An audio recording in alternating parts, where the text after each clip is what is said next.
still is in long-term decline. Alternative forms of entertainment, sporting events, TV, and video games were casting a growing shadow. Children, the mainstay of the circus audience, preferred PlayStations to circus acts. There was also rising sentiment fueled by animal rights groups against the use of animals, traditionally an integral part of the circus. On the supply side, the star performers that Ringling and other circuses relied on to draw in the crowds could often name their own terms. As a result, the industry was hit by steadily decreasing audiences and increasing costs. What's more, any new entrant to this business world would be competing against a formidable incumbent that for most of the last century had set the industry standard. How did Cirque profitably increase revenues by a factor of 22 over the last 10 years in such an unattractive environment? The tagline for one of the first Cirque productions is revealing. We reinvent the circus. Cirque did not make its money by competing within the confines of the existing industry or by stealing customers from Ringling and the others.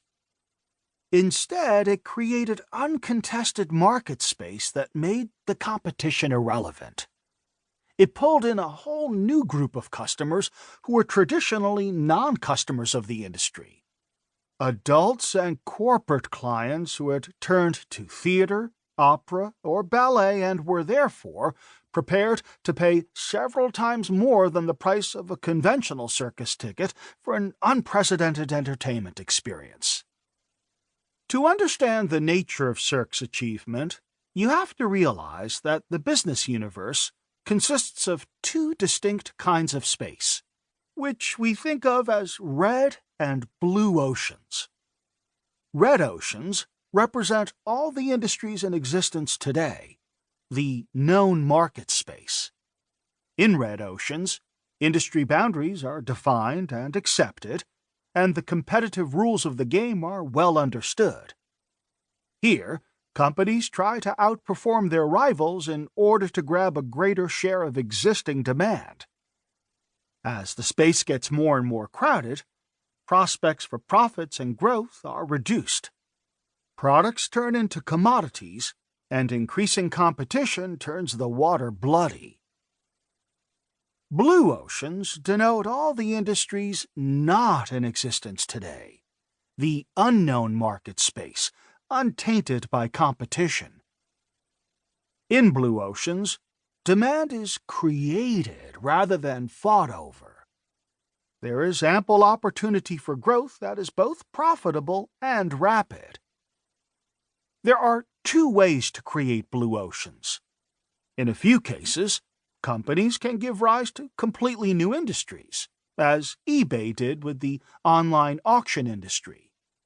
But in most cases, a blue ocean is created from within a red ocean when a company alters the boundaries of an existing industry. As will become evident later, this is what Cirque did.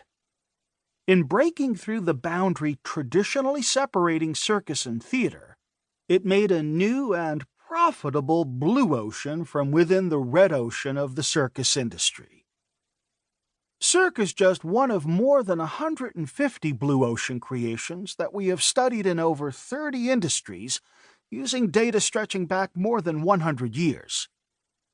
We analyzed companies that created those blue oceans and their less successful competitors, which were caught in red oceans. In studying these data, we have observed a consistent pattern of strategic thinking behind the creation of new markets and industries, what we call blue ocean strategy. The logic behind blue ocean strategy parts with traditional models focused on competing in existing market space.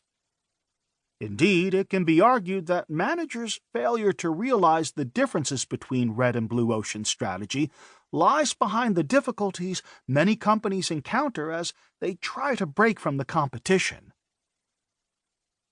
In this article, we present